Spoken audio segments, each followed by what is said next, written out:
پاکستان کے نظام تعلیم پہ اگر بات کریں تو آپ کو یاد ہوگا ایک ولاگ میں نے کیا تھا. ایک یونیورسٹی میں ایک اسٹوڈنٹ لیپ ٹاپ نہیں لے کے آیا تو اس کو سب کے سامنے بے عزت کیا گیا ایک پروفیسر صاحب نے. تو اس کی وجہ یہ ہے کہ یہاں پہ صرف ایجوکیشن کوئی کسی خاص مقصد کے لیے نہیں دی جاتی، اور ان کا ٹارگٹ صرف یہ ہوتا ہے کہ پیسے ہم نے کیسے بنانا ہے. آپ دیکھ لیں ایجوکیشن ہو یا ہیلتھ ہو، اس میں لوگ صرف اور صرف پیسہ بناتے ہیں، اس کے علاوہ کچھ بھی نہیں. بڑے بڑے دعوے ہوتے ہیں جی ہم اسکول کھول رہے ہیں، یونیورسٹی کھول رہے ہیں، یہاں پہ اپنے بچوں کو ایجوکیٹ کریں گے، پڑھائیں گے، لکھائیں گے. تو ایسا ہوتا نہیں ہے. اور اسی طرح جب ڈاکٹر بھی کہتے ہیں کہ ہم قوم کی خدمت کریں گے، ایسا بھی بالکل نہیں ہے. یہ صرف جذباتی نعرے ہوتے ہیں جو بندہ اپنے جوانی میں لگاتا ہے، لیکن جب پڑھ لکھ کے اور پیسے ہاتھ آتے ہیں تو وہ سب کچھ بھول جاتا ہے.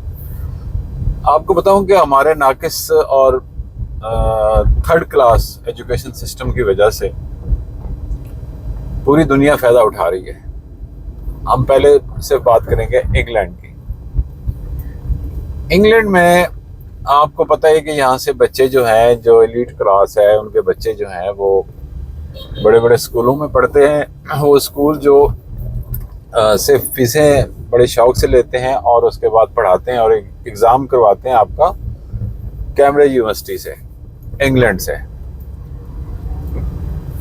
اب صورتحال یہ ہے دوستو کہ برٹش کونسل نے اس سال بتایا کہ جی اس سال او لیول کے جو اسٹوڈنٹ ہیں ان کی تعداد 40 لاکھ ہے. یہ میں صرف او لیول کی بات کر رہا ہوں، اس کے بعد اے لیول بھی ہے، اور یہ شاید 2 دفعہ ایگزام ہوتا ہے ان کا سال میں. تو او لیول کے جو 8 مضامین ہیں ان کی فیس بنتی ہے ایک اسٹوڈنٹ کی تقریباً 2,20,000 روپے یا 22,000 روپے اتنی بنتی ہے. تو اس حساب سے اگر آپ اندازہ لگائیں تو یہ ایک ایگزام سے جس میں 40 لاکھ اسٹوڈنٹ ہوں گے، برٹش کونسل کے حساب سے جو انہوں نے بتایا 40 لاکھ اسٹوڈنٹ ہیں، تو کیمبرج یونیورسٹی پاکستان سے ایک ایگزام سے 21 ارب روپے، کتنے ذرا غور کیجئے گا، 21 ارب روپے صرف ایک ایگزام سے وہ کمائے گا. اور اسی طرح او لیول ہے، اے لیول ہے، یہ دونوں جو ہے یہ 2 دفعہ ہوتے ہیں، اور اس میں اسٹوڈنٹ کی تعداد لاکھوں میں ہوتی ہے.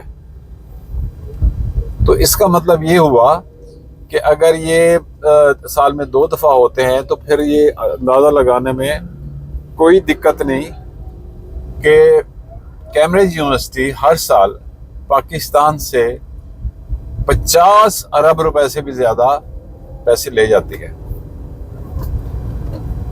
اب آپ سوچیں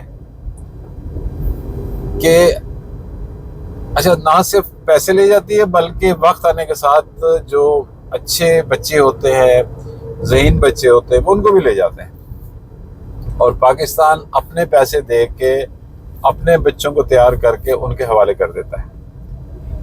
اسی طرح ظاہری بات ہے اسٹوڈنٹ دوسرے ملکوں میں جاتے ہیں، جرمنی میں بہت جا رہے ہیں، انگلینڈ اٹلی میں بہت جا رہے ہیں، اور مختلف یورپین کنٹریز ہیں.